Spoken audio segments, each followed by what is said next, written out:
My name is Frankie. I was diagnosed with cancer 13 years ago, and I've been cancer-free for the last 7.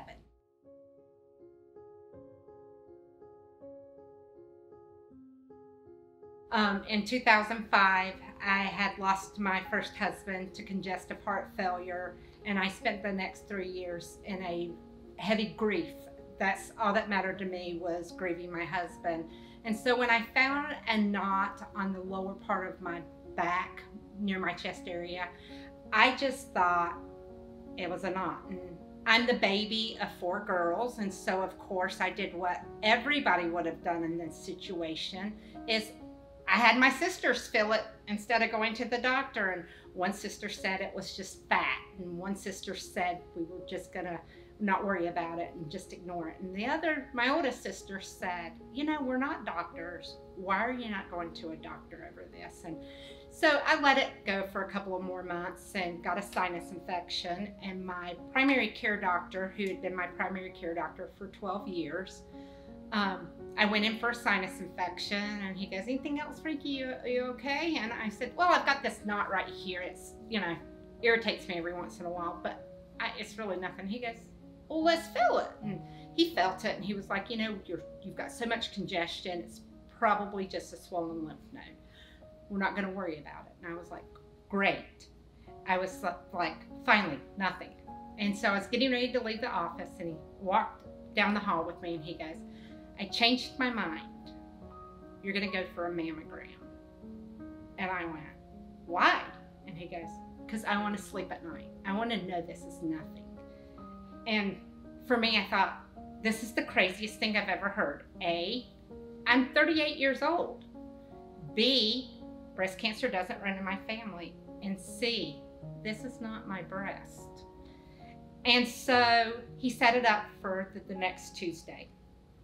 And I was going to cancel it. They called to confirm it, and I was like, I'm canceling. This is silly.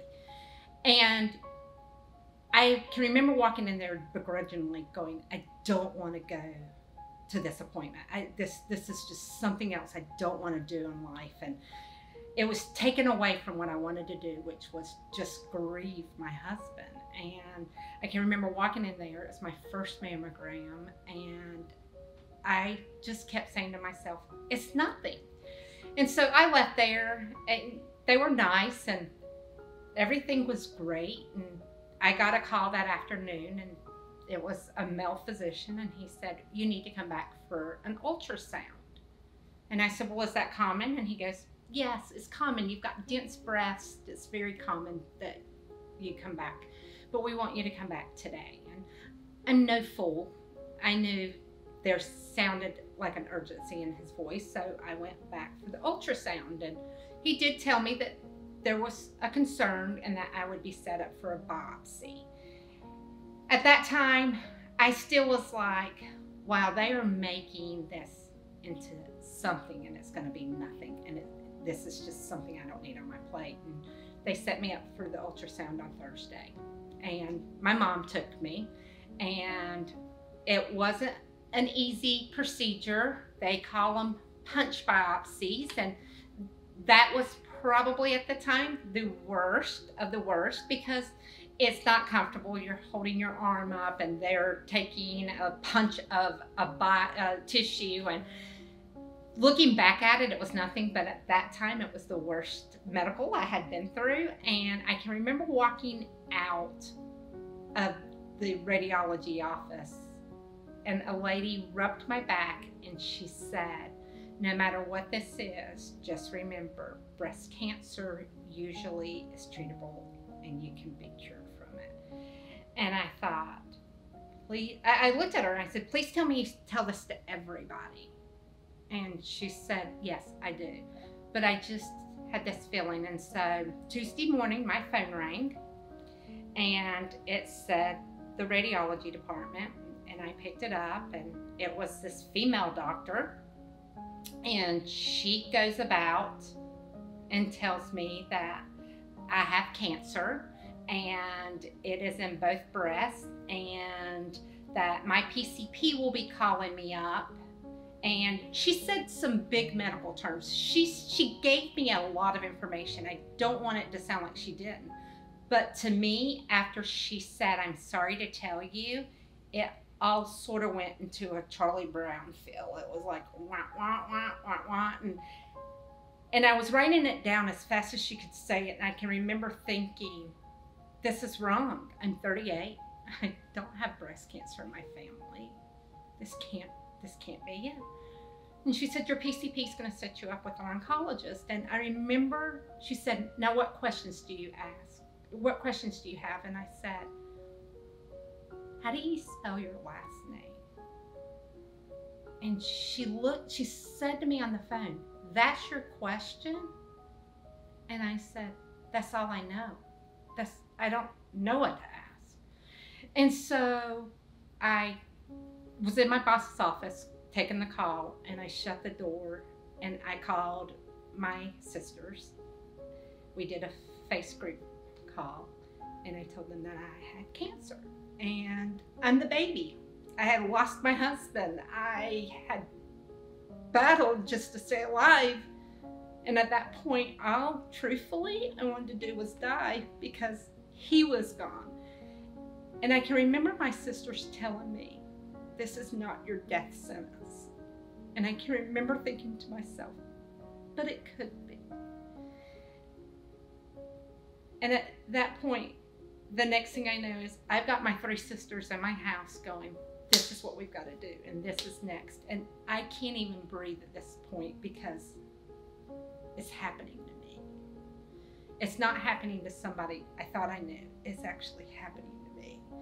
And truthfully, I knew no one with breast cancer. I only knew that you died of cancer.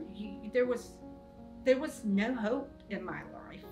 I'd lost my husband, and now I was going to die. And my sister Alicia just kept saying, I'm not losing my baby sister. I'm not losing my baby sister. And so a couple of days later, my PCP hadn't called, and so because I had been with him for so long, I actually had his home telephone number, and at 8 o'clock that night I lost it and called him and I said, I've got breast cancer and no one cares. And he goes, what? And the next day I was in with an oncologist. The next day I had a plan, and the next day we were moving on it. And it was so funny because they wanted to do all this stuff, and I went, stop. November the 26th is the diabetic walk in Charlotte. And my husband died of complications from diabetes. And I said, I am doing that walk. So nothing's happening until that walk. And my oncologist was like, you got it. We're not going to do anything until this walk's over. And so the walk was the 26th. I went through scans between now and then, and on December 2nd, I went in for my first chemo. And my sister Alicia went with me, and we knew it was an all-day thing. I got there at 7:30, and we had 2 bags full of food because my sister thought we were maybe going to starve to death while we were taking chemo. And we had board games, and we had our computer, and the chemo nurse was awesome to me, and she told me that this was going to be okay. And I went through chemo every Thursday. Every third Thursday was about 9 hours worth of chemo. Every 2 Thursdays was only an hour worth of chemo. There was days that I would forget I had cancer, but they told me in 14 days you will lose your hair. And I thought, how do you know that? And they said in 14 days you will lose your hair. And so about day 11, I'm stubborn. I was like, I'm going to shave it. I'm not going to lose it. I'm going to shave my head. So my next door neighbor's husband shaved my head for me that night. And I went into work, and everybody was like, oh my God. It's taking the control that I needed not to have to do it. I didn't want it to fall out. I didn't want to feel it fall out. I didn't want the old pity. So for me, shaving it gave it to me on my terms, and I'm glad I did. I wished I would have had my sisters do it just so they could have been part of it. And I will tell you that there was days where I was exhausted, and My bed was my refuge, but I had more good days than bad days. I turned 40 the day after I took chemo, and I was absolutely fine. There was days that I didn't feel great, and then there was days that were unbelievably blessed for me. And the people that surrounded me, the company I worked for at the time, they surrounded me with love and support. My sisters were the unbelievably step that I needed. And in the end, I realized that cancer saved my life, because after I thought I was grieving to die for my first husband, I fought to live.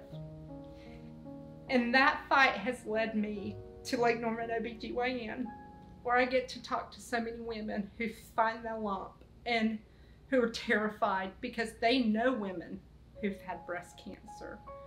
And I tell them, listen, most likely it's just a lump. But if it's not just a lump, it's still curable. They have went so far with breast cancer.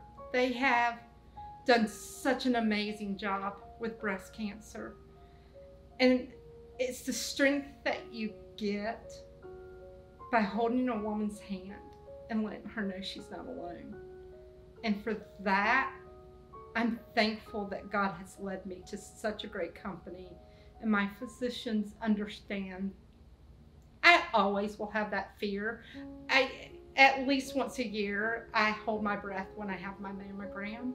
You live with that fear the rest of your life, but it's only one day out of 356 that I have to remember this.